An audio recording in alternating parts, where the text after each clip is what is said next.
Hello बच्चों, पिछले class में हमने डिस्कस किया था बेसिक ऑफ प्रोबेबिलिटी और कंडीशनल प्रोबेबिलिटी के बारे में बताया था और कुछ उसके एग्जांपल एक दो कराए थे। आज मैं बात करूंगा properties of conditional probability. Okay, तो पहली प्रॉपर्टी होती है probability of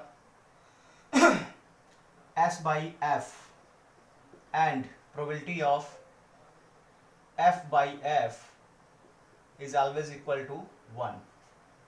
F is a event of sample space, same sample space.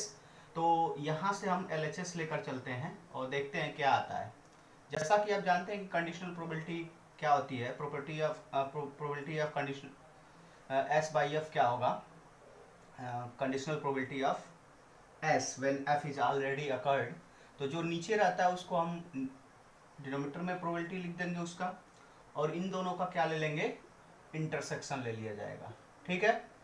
अब आप जानते हैं कि F is a sample space, F is a event of sample space, तो इन दोनों को हम लिख सकते हैं F बाई एफ, यानी S इंटरसेक्शन F के बराबर होगा, क्योंकि F is a subset of sample space.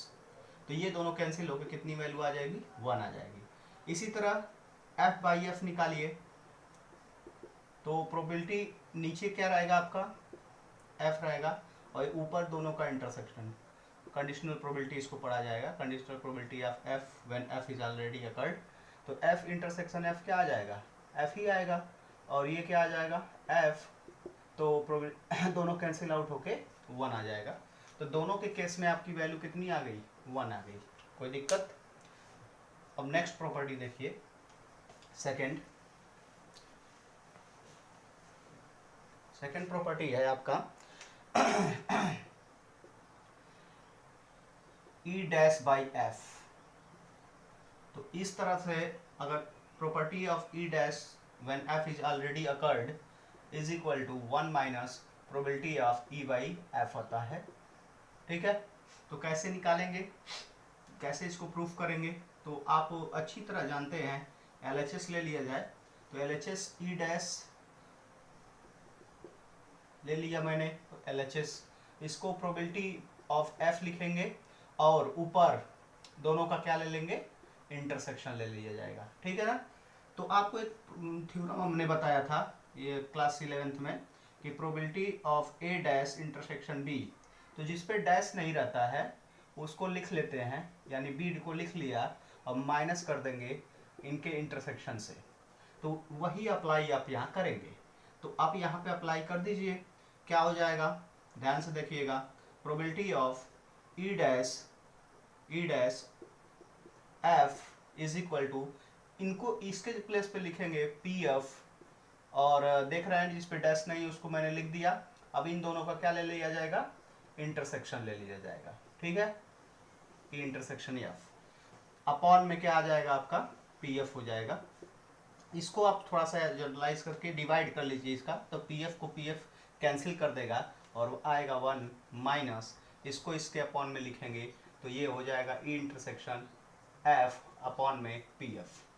आपको अच्छी तरह पता है कि इसकी वैल्यू क्या होगी, E डैश ऑफ F क्या आ जाएगा, ये 1 रहेगा आपका, और ये कंडीशनल प्रोबेबिलिटी की डेफिनेशन होती है E बाई एफ।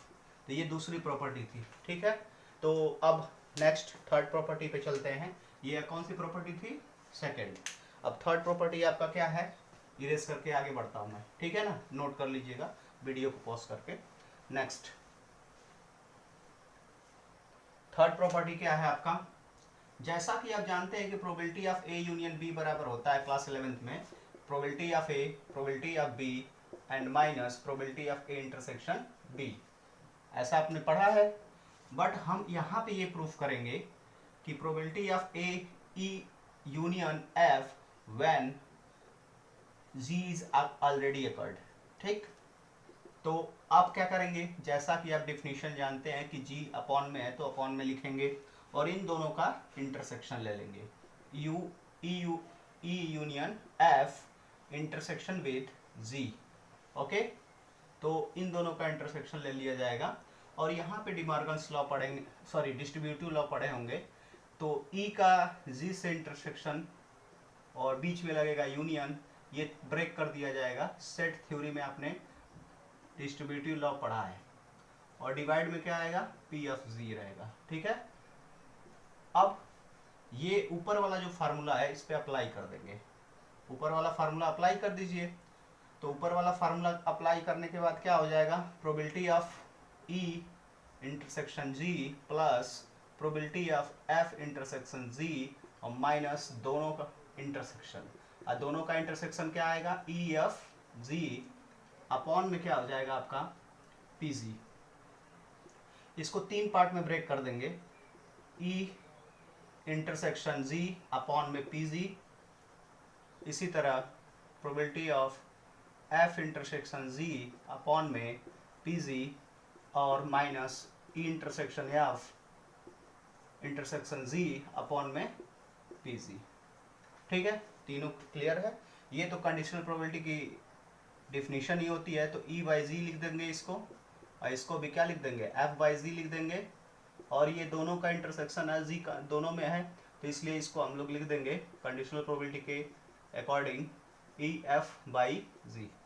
ठीक है, तो ये आपका थर्ड प्रॉपर्टी होता है कि अगर हम यूनियन लें और एक कंडीशनल प्रोबेबिलिटी दिया हो, जैसे कंडीशनल प्रोबेबिलिटी यूनियन का निकालें या जबकि एक इवेंट ऑलरेडी अकर्ड हो, तो ये इसका फार्मूला होता है। ठीक है, तो इन 3 प्रॉपर्टी होती है, ये 3 प्रॉपर्टी आप नोट कर लीजिएगा।